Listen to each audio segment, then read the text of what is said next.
Fight of the night, contender. Watch this fight. Mac, welcome. To start off here, can you just tell us a little bit about yourself and why you're a good person to go to when it comes to karate combat, these fighters, and these fights? Well, as people call me, I prefer the term karate expert, but people have been calling me the karate combat encyclopedia just because when it comes to knowing about these fighters, especially the ones that have fought more than once in karate combat, I tend to know all about them. I analyze these fighters and I have a deep knowledge of the fighters and karate in general, and also have quite a bit of martial arts experience in myself. Over 10 years in karate, was on the boxing team in university, American kickboxing black belt, in addition to my karate black belt, and also train in Muay Thai right now. All right. Well, thank you so much for coming on today and giving us a little bit of time. I am going to explain Up Only Gaming why we're kind of here today. So, Karate Combat built a token on top of Hedera, and it's an Up Only Gaming token. And all you have to do is download the app.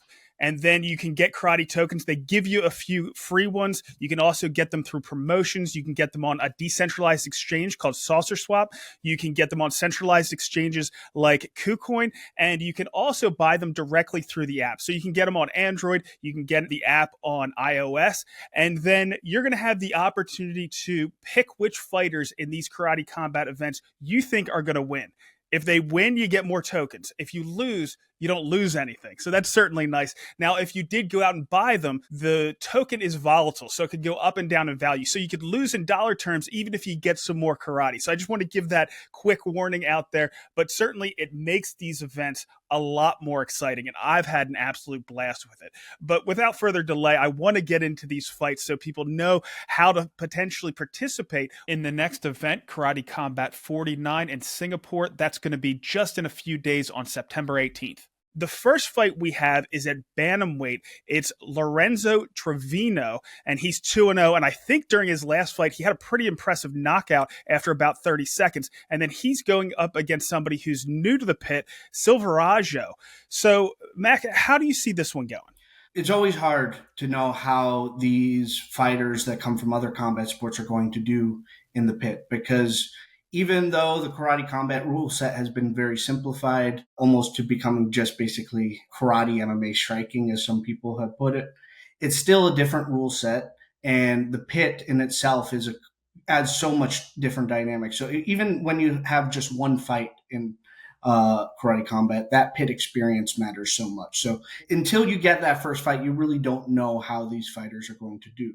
But with that being said, Lorenzo Travino, comes from that Showtime management group of fighters, and all of them are fantastic strikers. That he comes from a strong Taekwondo base, over 100 fights in Taekwondo, strong boxing background, and in addition to that, which honestly is the ideal because when it comes to striking fundamentals, a great puncher will always beat a great kicker unless that great kicker also knows how to punch. So that's something Cobra Kai actually got right because Cobra Kai in the series, they were talking about how they're more of a kicking focused things and kicks are epic, but you needed to learn the punching first because if you don't have that fundamentals of the Sukiwaza, that hand techniques, that boxing, you're not going to be able to keep that distance and set up your kicks. But that's something that Travino is very good at, great head movement. His opponent, Murugan Silvarju, he's 4-4 in MMA. I think some of those losses were more from like the grappling aspect, which he doesn't need to worry too much about karate combat. When it comes to the rules, there's no ground fighting in karate combat. So I kind of want to explain a little bit, use this fight more to explain the differences for people that might be tuning in for the first time. There's no real ground fighting in karate combat outside of scrambles. And that's something that Murugan Silveraju seems to be pretty good at, is the scrambling. But however, he's 4-4. He has good knockout power, but when it comes to his pure striking ability, maybe it's just the fights that I've seen, but I think Lorenzo Travino is the much better striker. So maybe if he can make the fight a bit more dirty and something we haven't seen Travino face against, maybe that will give him the edge. But I'd put Travino as the good favorite for this matchup. All right, fair enough. So next up at lightweight, we have Artur Ganof. He's undefeated at 2-0. We have another guy in Beretta who is 1-0. What's your take on this one? These are two, we can call them veterans, even though they are only 2-0 and 1-0. But both, for the most part, pure karate guys. Like Artur Gasanov has some boxing experience, and Vinicius Beretta is a Kyokushin based kickboxer. But Artur Gasanov comes more from more pure, like Olympic karate style. And he's one of those Olympic karate guys that have transitioned very well into full contact. He had a beautiful Ushiro Geri spinning back kick knockout that caused the opponent's Tommy Azu's mouthpiece to go flying in his debut. Then in his second fight, he won the fight by he got the knockdown with a Haito Uchi or ridge hand that dropped him, and then he was just bouncing the guy's head off the canvas. For Vinicius Beretta, he also won by a TKO. The key thing here is Gasanov has just been on a tear, but Vinicius Beretta is a welterweight that's coming down to lightweight. So he's going to, this is the first time we're going to see someone for Gasanov that it's a bigger guy. He's going to come with that classic Kyokushin forward pressure. And we're going to have to see how Gasanov is able to adapt to being fighting on the back foot. How is he able to handle that? If he handles it well, then I can see Gasanov winning this fight. But if Beretta is able to just keep pushing him back, completely getting him up against the pit wall, causing that damage, it could be a rough night for Gasanov. Yeah, it makes perfect sense. We have seen where cutting weight can cause some major issues. We saw that with Roca going down against Tubayev. Now, you have the same size frame, but you're losing an awful lot of muscle if you're cutting down. So it's going to be an interesting fight. But I'd go with you. I think Gazanov probably has the edge here. Yeah, I'd so the agree, next up, if I could add. When you're also cutting a lot of weight, I don't know how much water weight he's cutting, but when you cut a lot of water weight, the other issue that happens is you make yourself more susceptible to knockouts. makes perfect sense. So the next fight we have is the only pro women's fight we have on the card. It's LeAnn versus Morari. Now, LeAnn, we've seen her before. She won her first outing, but Morari is new to the pit. So what do you have here? There's not a lot to go off of Morari. I was able to find some fights, but Sure. this is probably there's no real big mismatches in karate combat, but when it comes to like mismatches on the card, you could call this a little bit of a mismatch. I'd say LeAnn is a strong favorite for this matchup. It's a huge upset if LeAnn wins, especially with her first fight in the pit. All right, we'll see how the Iranian does. Next up, we have the French warrior, Jeremy Payet. He is 2-0 right now in karate combat. He's coming off of a 4-round war against Kui. He's going up against Alejandro Oteo, who again is new to the pit. How do you see this one going? It's very likely that Payet's going to live up to his name, Mr. Knockout, because he has over 80% knockout rate in Muay Thai, 100% knockout rate in karate combat. He has a little bit of a traditional martial arts background, a little bit of point fighting experience, which translates well to the pit because the distance management and the way the pit works is more similar to fighting on tatami than a ring or a cage. But he just is such a high level striker. In his last fight, he did something we never seen before, like a tornado calf kick.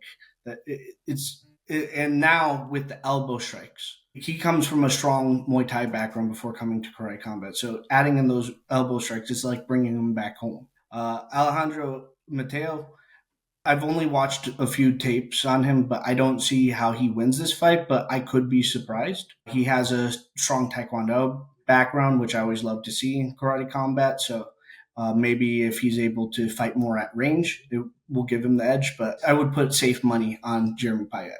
All right, that's a great pick. Now, I'm a former wrestler, and when I first saw Karate Combat, I was like, "Oh, karate, I'm not so sure." But after I watched it, I realized that this is more of just a strike league. And the more rules they change, like now having elbows, it's becoming more and more just a pure strike league, and all kinds of disciplines can have success. So you made some good points there, and Payet probably gets a little bit of an edge because of that little rule change there. All right, we're going to get to some bigger guys here. At welterweight, we have Muhammad Ahmed. He is new to the pit against Gorjan Slaveski. And Slaveski is a bare bare knuckle boxer. He was actually a champion, but he ran into Brandon Jenkins last time and had some trouble in his first outing. But I don't think we should underestimate him. What are your thoughts? It's interesting because Gogo Slaveski, he came in with such hype because he was undefeated BKFC champion, strong boxing background.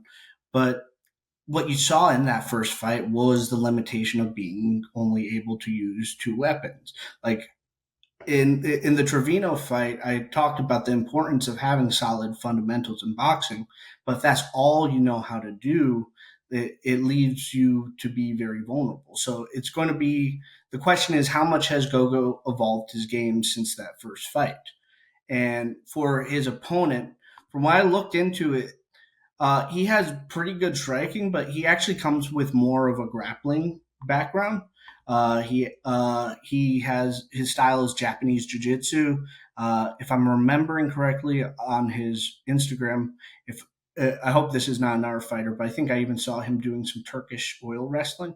So very strong grappling background, which is going to be interesting because in karate combat, takedowns don't score that well. But however, the ground and pound that you do on the ground, that does score well. So if he's able to keep him down and get that ground and pound off, not only could he finish the fight, but he's winning points. And also the other aspect is that wrestle boxer strategy that you see in MMA.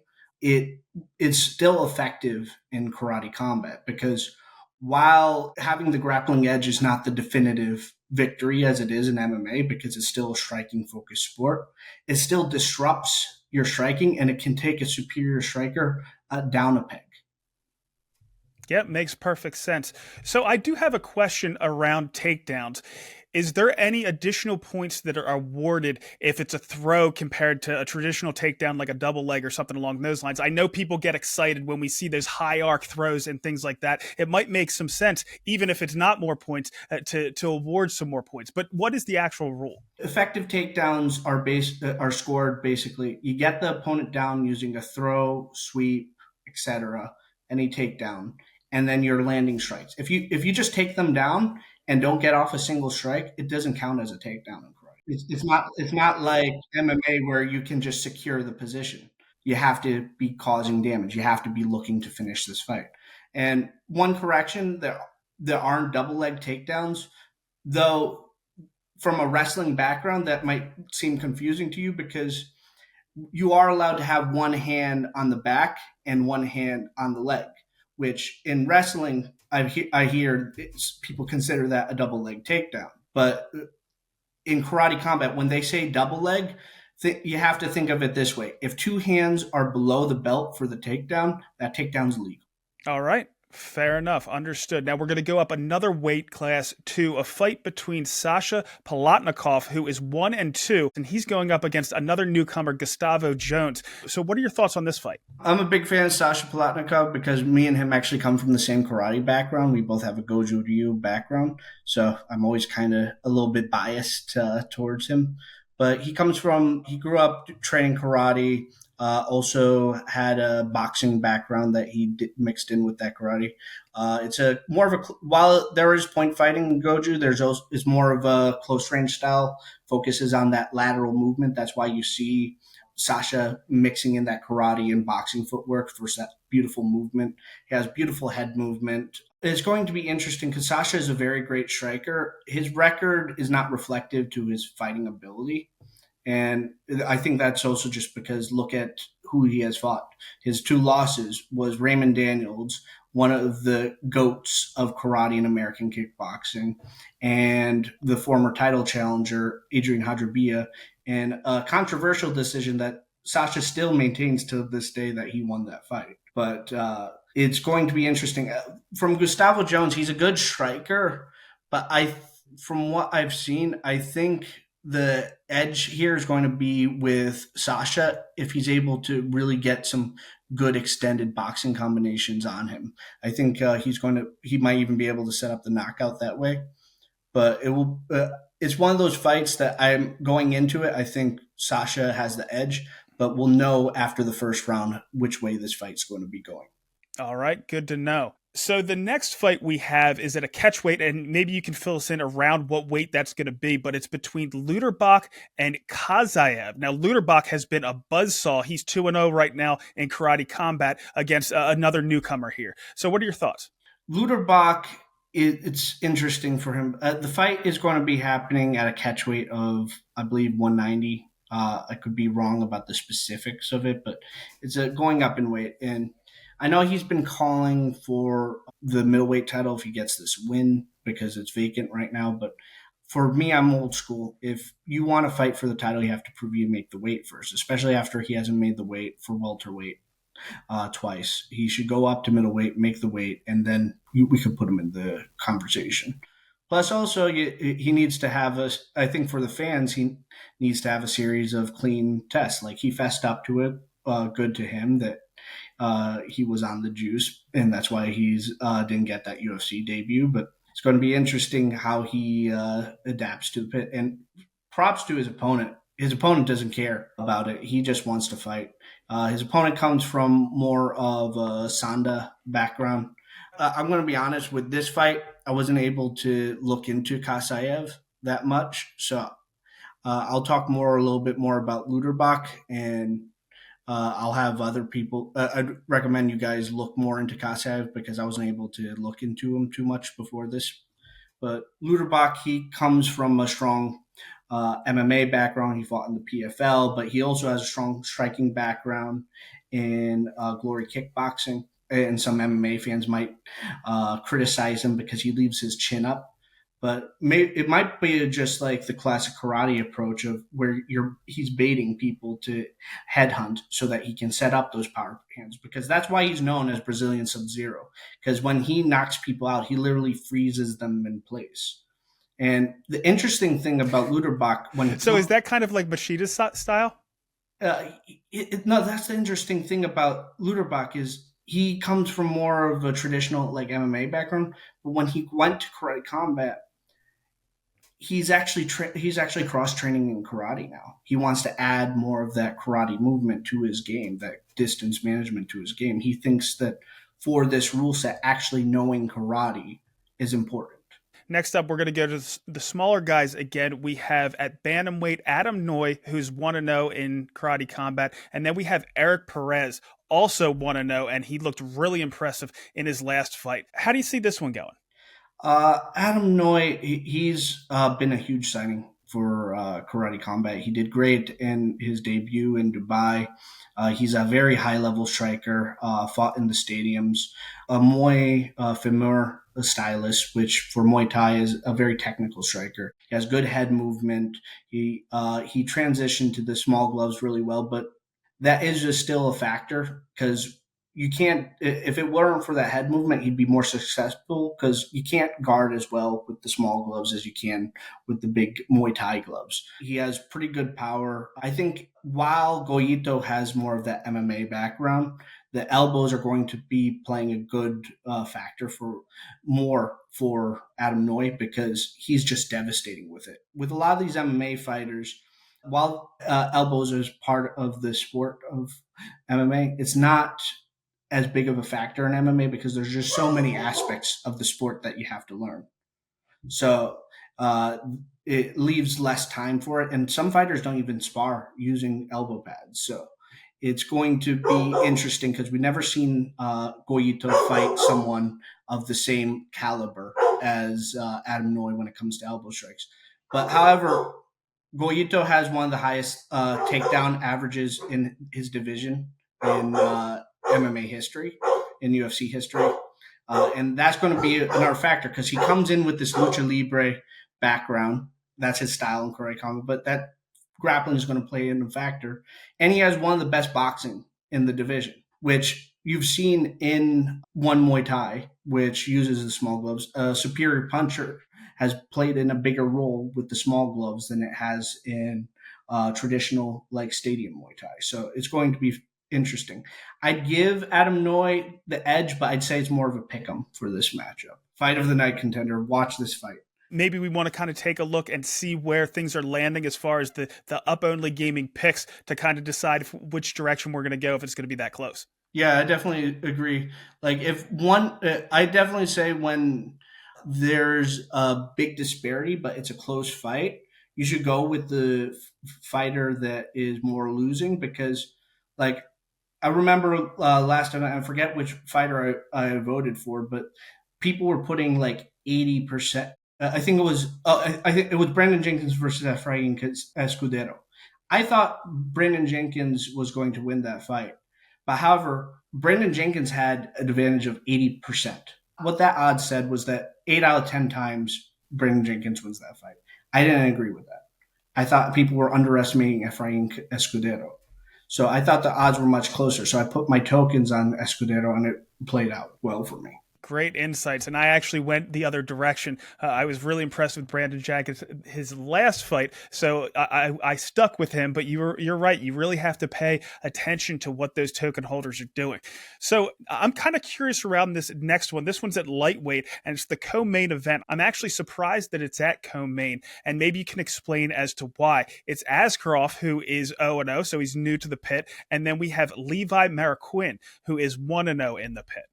I think it's just because Askarov is such a high level striker. Like he's been at this for a long time. I think he has over 100 wins in kickboxing. He's a very high level striker, but it's going to be interesting. And he's a pretty good name, so I think that's also why he's coming. But the interesting thing about this fight is, while he has some MMA experience, he's never fought a well-rounded fighter like Levi Moralquin. So it's kind of, for the meta, it's almost an interesting thing for this fight because it's going to tell us a lot about how does a high level kickboxer versus a high level MMA fighter compare for their debut into karate combat in this rule set. This is one to fight, just to keep a close eye on, just for to inform yourself for future matches, so that when you make your bets on token holders, you know kind of how things are going to play out more. All right. Once again, some great insights there. Now we're on to the main. We have Roca, who we just found out from you was replaced by Bruno Assis. Now, Roca was the champion at, I think, 9-3. And Bruno Assis is 6-4, but he's only gone against top flight contention, but he's running into another buzzsaw with 5-0 Rind, who a lot of people think is the future of this weight class. How do you see this one going? So Bruno sees he's a huge veteran. I think he might have the most fights in karate combat history. It's either him or Luis Rocha. So when it comes to time in that pit, it's like a second home for him already. Again, one of those guys that comes from, he actually did just come from a pure sport karate background before coming into karate combat, never fought full contact before. And he was on a tear in his early years. His first loss came to a high level opponent in Edgar Screevers. And that's kind of been the pattern right now. It has been, Assis has been able to beat everybody except for the top of the division. It's kind of a sure. Champions and former champions. This actually kind of works better for Shazabe in the sense that the biggest criticism for him going into this title shot is he hasn't fought anybody worth of note. He hasn't fought any ranked opponents. His lineup, while impressive, like he fought a former UFC fighter, but the former UFC fighter was more of a grappler, not a real high level striker. So we haven't seen him face a high level striker. So if he beats Bruno Assis, it kind of shows that he is one of those top guys. He deserves to be in the top leagues of the division. While Bruno Assis, he has a lot to prove here because he needs to prove that he has gotten to that next level. He is, if he's able to beat Shazabe, it means that he would be ready for that title shot. I think Shazabe is going to have the advantage here. I haven't had too much time to think, but at least I know these fighters really well. The reach advantage is going to play a role, even though because of that classic karate training, that distance management, if Bruno Assis is able to bring that back into his game, that means a lot less. A reach advantage means a lot less against a traditional karate blitz striker because they're able to close the distance so well. And you saw that really well for the old school MMA fans in the first round of Lyoto Machida versus John Jones. John Jones has a huge reach and height advantage. Out of everybody that John Jones has ever fought, the person that's been able to close that distance the best has been Lyoto Machida, in my opinion. And it's due to that distance management that karate is so good at. And it's going to be interesting because I'm literally thinking about this matchup live while just like visualizing how I think the fight's going to go. Bruno Assis puts power into everything he strikes, and it's not predictable. Like when he fought Gabriel Varga thought the way he sets up his round kicks was very easy to catch, but it proved a lot more tricky for him to fight because even though he throws it with power, it's not like the traditional Muay Thai round kick where there's no snap to it. He adds more of that karate snap to it, making it a little bit more tricky for the timing. But with Shazabe, he's just been on such a tear and is such a great striker that I feel like in the early rounds it's going to be a little bit more closer. It's going to be a little bit more back and forth. Very entertaining fight. And if Bruno Assis starts to weather as he goes on, because when you throw power into everything, that's very hard on cardio. And he hasn't had a lot of time to prepare for this fight. I don't know what shape he's in because he took this on short notice. And also credit to Bruno Assis. Like, sure. He's a guy that he'll fight anyone, anywhere. He fought Gabriel Varga, a multi-time world championship kickboxer, and fought him in his preferred range. The guy is not afraid. And that's going to be a huge asset for him. There's no question about that. I'd say the only way Shazabe loses this fight is if he starts underestimating Bruno Assis.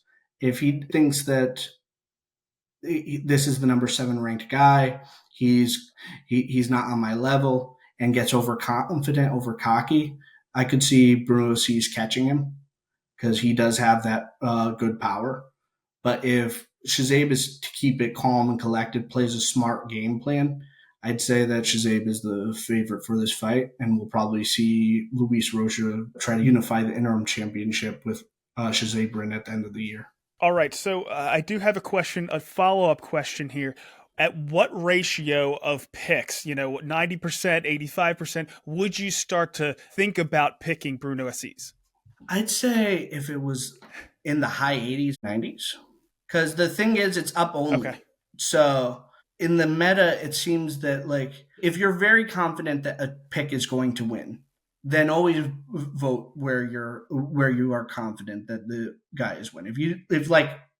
If you don't want to listen to my analysis and you're just saying I see zero chance of Bruno Assis winning, even if the pick is 99%, go with the 99% because if Shazabe wins, you still get a token bonus. It's not as big, but you still get that return. But however, since it's up only, if you vote Bruno, you don't lose anything. So it's no loss, and the reward payout is going to be so much more huge if you vote Bruno Assis and he wins.